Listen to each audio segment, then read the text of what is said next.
જય શ્રી કૃષ્ણ, રાધે રાધે.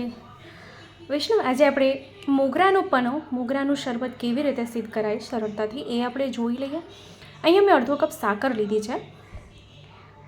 સાકર એટલે ખાંડ આપણે છે એ જ લીધી છે. અહીં આની જગ્યાએ છે ને મિશ્રીનો ઉપયોગ કરી શકાય છે. તો આમાં છે ને સાકર ડૂબી જાય એટલું આમાં જલ કરી દઈએ આપણે, અને સાકર ઓગળે એટલી વાર આપણે એને ગેસ ઉપર રાખવાનું છે. એટલે સાકર ઓગળી જાય એટલે એક તારની ચાસણી થઈ જાય છે. તમે ચાસણી લેવાની આપણને જરૂર જ નથી, બસ સાકર એકદમ પ્રોપર ઓગળી જવી જોઈએ એ ધ્યાન રાખવાનું છે. એક બાજુ આપણે ગેસ પર સાકર મૂકી દીધી છે ચાસણી, અને બીજી બાજુ હવે આપણે જે મોગરા છે એ મોગરો આપણે 2-3 જળથી પહેલાં ખાસા કરી લેવાના, અને પછી એની જે દાંડલીઓ છે એ દાંડલી પછી પાછળથી જે છે ડાળખી એ બધી કાઢી લેવાની છે, લીલા કલરની જે છે ને. તો અહીંયા છે ને જો આપને જો આ પન્નું છે ને સ્ટોર કરવું હોય ને તો એના માટે ફૂલની ક્વોન્ટિટી, ફૂલની માત્રા થોડીક વધારે પ્રમાણમાં લેવી પડે. અત્યારે તો સેજ હું આપને જો કહું તો આપણે નોર્મલ આપણે માર્કેટમાં જો લેવા જઈએ તો 40-50 રૂપિયાના જે એટલા ફૂલ આવે, એટલે અત્યારે તો મેં 50 રૂપિયાના એટલા ફૂલ લીધા છે. તો મને સમજો અગર કપનું માપ લઉં તો આમાં એ કપના માપથી બી આ અડધો જ કપ અહીંયા છે, ફૂલ વધારે નથી, કારણ કે બહુ નથી મળતા, આપણે જોઈએ એવા નથી બહુ મળતા, પણ જે મળે આપણે એ લીધા છે. એટલે સુંદર તાજા હોય ને એ જ લેવાના, એ બી ધ્યાન રાખવાનું. વાસી થઈ ગયા હોય ને એ ફૂલ બી નહીં લેવાના. તો આવી રીતે બધી દાંડલી આ બધી પાછળથી કાઢી લઈએ બધા ફૂલમાંથી, કારણ કે એ આપણે એમાં નહીં જોશે ને, એમાં કડવાશ બેસી જાય છે. તો અહીંયા આપણે જોઈ લઈએ સાકર ઓગળી ગઈ છે કે નહીં. સાકર ઓગળે એટલી જ વાર આપણે એમાં રાખવાનું છે. તો હજી એમાં સાકર આખી ઓગળી નથી, હજી એમાં સાકર છે, એટલે ખાંડ આખી ઓગળી નાખવાની છે આપણે. તો આને આપણે સ્ટોર કરવું હોય તો એમાં શું કરવાનું, એક ખાલી 1.5 થી 2 તારની ચાસણી કરીને મોગરો એમાં પલાળીને એક રાત રહેવા દેવાનું, અને બીજા દિવસે એને સરખું ચોળીને, આગળ વિડીયોમાં હું આપને દેખાડું છું એવી રીતે સરખું ચોળીને એક કાચની બોટલમાં ભરીને ફ્રીજમાં રાખી દેવાનું.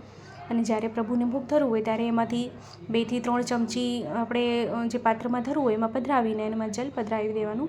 એટલે સુંદર મોગરાનું પન્નું છે, ગુલાબનું પન્નું સિદ્ધ થઈ જશે.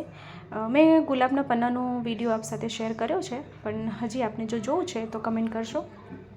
તો ચાસણી ગેસથી નીચે ઉતારી લેવાની, અને ચાસણીને સતપ રાખવાની, સાવ ઠંડી નહીં કરી નાખવાની. અને ચાસણી ગરમ હોય ત્યારે ફૂલ નહીં પધરાવી દેવાના, એ ધ્યાન રાખવાનું છે આપણને. ચાસણી આપણે આંગળી અડાડીએ તો આપણે આંગળી સહન કરી શકીએ એવું સતપ આપણે ચાસણી જોશે. તો એ ચાસણીને ફૂલમાં પધરાવી દેવાનું, અને બધા ફૂલ એમાં ડુબાડી દેવાના, એટલે સરખા આવી રીતે પલાળી દેવાના છે. કારણ કે બધા ફૂલ આમાં સરખા પલળશે તો એનું અર્ક જે છે, એનો રસ છે એમાં એ ઉતરશે. તો એને આપણે આમાં પલાળીને કમસે કમ 5 થી 6 કલાક આપણે એને રહેવા દેવાનું છે. તો આપણે હું અહીંયા દેખાડું તો અહીંયા છે ને 4 કલાક થઈ છે. તો 4 કલાક પછી શું કરવાનું, આવી રીતે હાથના મદદથી એને સરખું ફૂલ જે છે ચોળી નાખવાનું. હવે જો ફૂલ ચોળશું ને તો એવું લાગશે આપણને, હા મનમાં પ્રશ્ન આવતો હશે કે ફૂલ ચોળશું તો કડવાશ બેસશે. ના, એનું રસ છે ને એ ઉતરશે.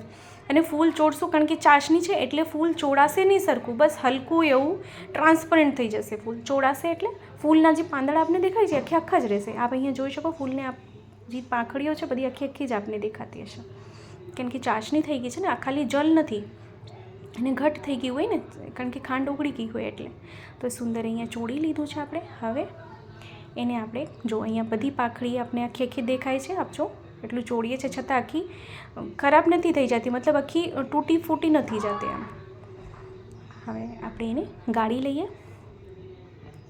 તો આમાં છે ને બીજી કોઈ સુગંધી આપણે નથી પધરાવી, કારણ કે મોગરો છે તો એને પોતાની જ એક સુગંધ હોય છે, એ પોતામાં જ એક મોટી સુગંધી છે. તો એટલે આપણે એમાં બીજું કોઈ સુગંધી નહીં વાપરશું. તો અહીંયા ચાસણી એટલે ઘટ થઈ છે કારણ કે આપણે એને ઠરવા દીધી હતી, બરાબર. તો અત્યારે મેં જેટલું ફૂલ લીધું હતું, જેટલી અહીંયા ખાંડ લીધી હતી, તો એટલું જ એના કરતાં 2 ગણું અહીંયા જલ પધરાવી દેવાનું છે. હવે અહીંયા મેં અડધો કપ સાકર લીધી, તો આમાં અડધા કપ સાકર હોય તો એક કપ અહીં જલ પધરાવી દેવાનું. તો એક માપ એકદમ બરાબર થઈ જશે. અને મોગરાનું પન્નું છે એવી રીતે લાગશે કે આ મોગરાનું પન્નું છે. તો હવે આપણે એને ગાળી લેવાનું છે. તો વિડીયો ગમે તો લાઈક જરૂરથી કરશો, આપણા ગ્રુપમાં શેર કરશો, જેથી વધુથી વધુ લોકો સુધી વિડીયો પહોંચી શકે અને એને પણ વિડીયો ઉપયોગી થઈ શકે. હા, વિડીયો ગમે હોય તો આપણા ગ્રુપમાં શેર કરશો. શેર કરવાનું જરા બી નહીં ભૂલશો આપ. ચેનલ પર નવા આવ્યા હોય તો ચેનલને સબસ્ક્રાઈબ કરશો, બેલ આઇકોન હિટ કરશો, જેથી જ્યારે બી કોઈ સામગ્રીનો વિડીયો મૂકું તો આપ સુધી નોટિફિકેશન આવી જાય. તે પન્નાને આપણે ગાળી લીધું છે. હવે એને ફરીથી એકવાર આમાં ચાસણીનો જે ભાગ રહી ગયો છે, જલનો ભાગ, એને આવી રીતે પ્રેસ કરીએ તો આમાંથી એ ભાગ નીચે પાત્રમાં આવી જાય. તો ખૂબ સરળ રીતે આપણે એ મોગરાનો પન્નો સિદ્ધ કર્યો છે. શ્રી પ્રભુને ભોગ ધરી શકાય તેમ.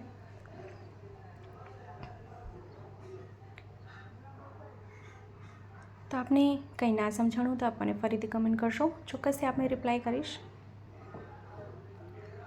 તો અહીંયા કલર એનું બદલાણો છે, થોડોક એવો કલર ચેન્જ થયો છે, કારણ કે આપણે મોગરાને સરખી રીતે એમાં ચોળી લીધેલું, એટલે એનો રંગ થોડોક ચેન્જ થયો છે. મોગરાનો અર્ક જે છે, મોગરાનો રસ બધું આમાં ઉતરી ગયું છે.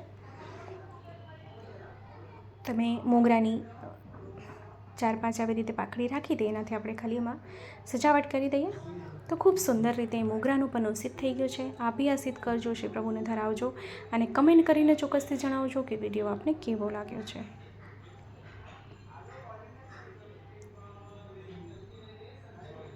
તો આપણે ફરીથી મળશું આવી રીતે જ નવા વિડીયો, નવી સામગ્રીની સાથે. ત્યાં સુધી આપ સૌને મારા જય શ્રી કૃષ્ણ.